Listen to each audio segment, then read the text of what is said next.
Hi, நான் last வீடியோவில் சொன்ன மாதிரி காரைக்கால் ஸ்பெஷல் புளிச்சா பண்ணி காட்ட போகிறேன். இதில் அறுசுவையும் இருக்குது. அப்புறம் சப்ஸ்கிரைப் பண்ணாதவங்க மறக்காமல் சப்ஸ்கிரைப் பண்ணிடுங்க. என்னுடைய லாஸ்ட் வீடியோவில் நான் பிரியாணி போட்டிருக்கேன், அதை பார்க்காதவங்க இங்கே கிளிக் பண்ணி பாருங்கள். ஓகே, எப்படி பண்ணுறதுன்னு பார்க்கலாமா?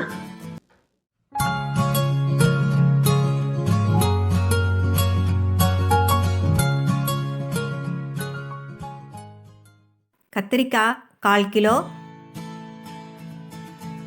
பேரிச்சம்பழம் 7-8, வெல்லம் 50 கிராம், வெந்தயம் 1 டீஸ்பூன், கடுகு 1 டீஸ்பூன்,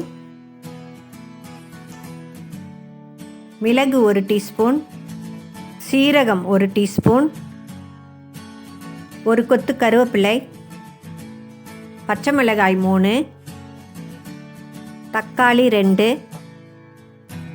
இஞ்சி பூண்டு பேஸ்ட் 1 டீஸ்பூன், மஞ்சத்தூள் 1 டீஸ்பூன், மிளகாய்த்தூள் 1 டீஸ்பூன், புளி ஒரு நெல்லிக்காய் சைஸ் கரைச்சது, நல்லெண்ணெய் 2 குழிக்கரண்டி, உப்பு தேவையான அளவு. இப்போ செய்கிறதுக்கு கடாய் வச்சு ஹீட் பண்ணிக்கலாம். இப்போ கடாய் ஹீட் ஆயிடுச்சு. இதில் 2 குழிக்கரண்டி அளவுக்கு எண்ணெய் ஊற்றிக்கலாம்.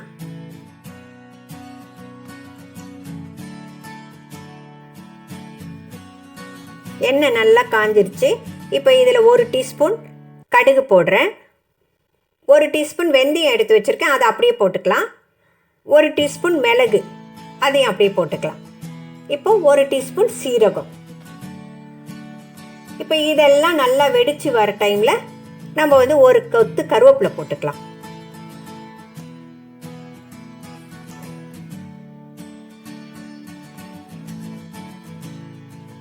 கருவேப்பிலை நல்லா ஃப்ரை ஆயிடுச்சு. இப்போ நான் வந்து நீட்டாக வெட்டி வச்சிருக்கிறேன் பச்சை மிளகாவையும் இதில் சேர்த்துக்கலாம்.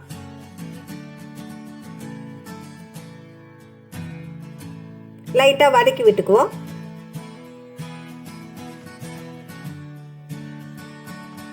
இப்போ ரவுண்டாக நான் வெட்டி வச்சிருக்கேன் தக்காளி வந்து இந்த எண்ணெயிலேயே வதங்கணும். இதை வந்து மேஷ் பண்ணி விடக்கூடாது.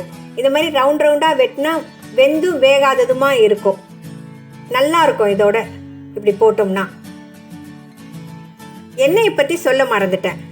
நல்லெண்ணெய் தான் இதுக்கு யூஸ் பண்ணுவாங்க. நல்லெண்ணெய் தான் அதுக்கு நல்ல சுவையை கொடுக்கும். அதனால நல்லெண்ணெயே யூஸ் பண்ணுங்க.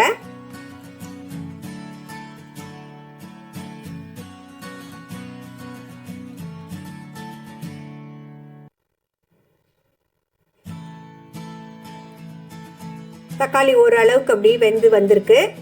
இப்போ இதோட 1 டீஸ்பூன் அளவுக்கு இஞ்சி பூண்டு பேஸ்ட் போட்டு லைட்டாக வதக்கி விட்டுக்குவோம்.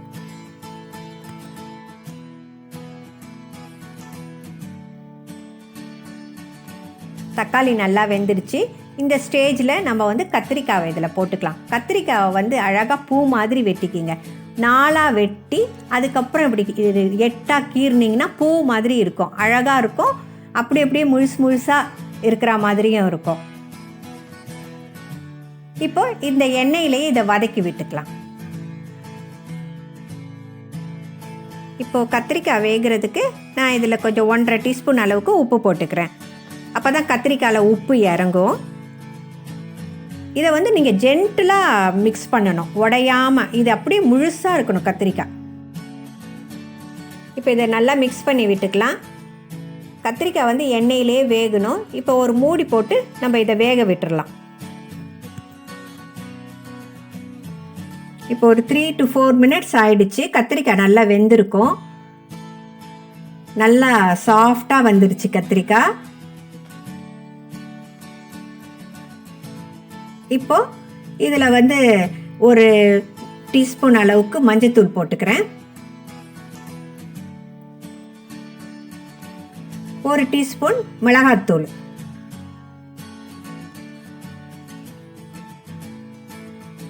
இப்போ இதை நல்லா நம்ம மிக்ஸ் பண்ணி விட்டுக்கலாம்.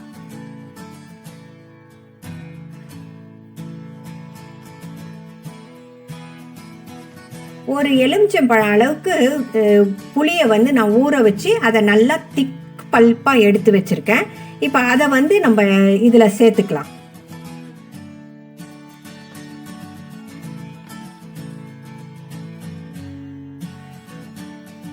இது நல்லா மிக்ஸ் ஆயிடுச்சு. இப்போ புளி எடுத்து ஊற்றிப்போம்.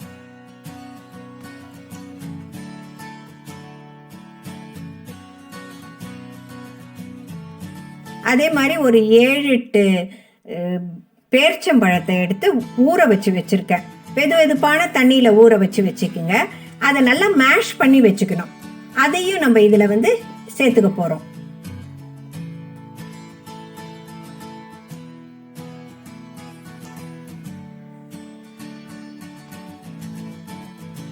அது ஒரு தனி டேஸ்ட் கொடுக்கும் இதுக்கு.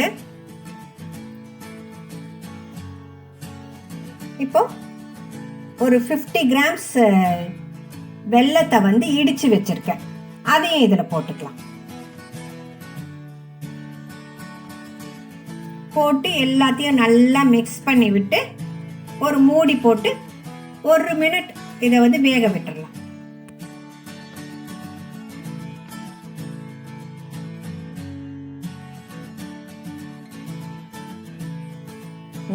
இப்போ நல்லா எண்ணெயெல்லாம் மேலே அழகாக வெந்து வந்திருக்குது. எல்லாம் சேர்ந்து மசாலாலாம். இப்போது இதை எடுத்து சர்வ் பண்ண வேண்டியது தான். புளிச்சா ரெடி. இப்போ புளிச்சா எப்படி செய்கிறதுன்னு காட்டினேன். இதில் அறுசுவையும் இருக்கும், ரொம்ப டேஸ்ட்டாக இருக்கும். இது காரைக்கால் ஸ்பெஷலு. இது இல்லாமல் பிரியாணி நெய் சோறு கிடையாது. ரொம்ப நல்லாயிருக்கும். நீங்கள் கண்டிப்பாக செஞ்சு பாருங்கள். செஞ்சு பார்த்துட்டு எனக்கு ஃபீட்பேக் கொடுங்க. எங்கள் சேனலை சப்ஸ்கிரைப் பண்ணாதவங்க மறந்துடாமல் சப்ஸ்கிரைப் பண்ணுங்கள். Okay, have a wonderful day.